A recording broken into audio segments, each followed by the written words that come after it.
cognitive empathy. This goes to that meaning of emotion. Why do you feel that way? And again, someone you are working with, this child will say, I'm really mad. I'm really frustrated because I want to stay up late tonight, but it's a school night. Well, why can't I stay up late? You probably hear that a lot. Or working with teenagers in high school. I'm so bummed. Why are you bummed? I'm not going to get into any good college. How many times do you ask someone how they're feeling and they tell you and you're thinking, you got to be kidding. That's ridiculous. Or you don't agree.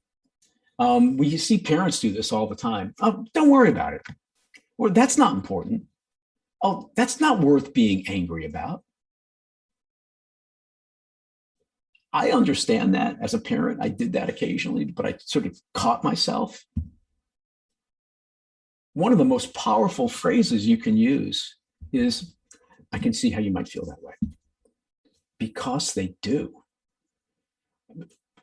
You can't argue. Well, you can, but it's wrong to argue that you shouldn't be whatever.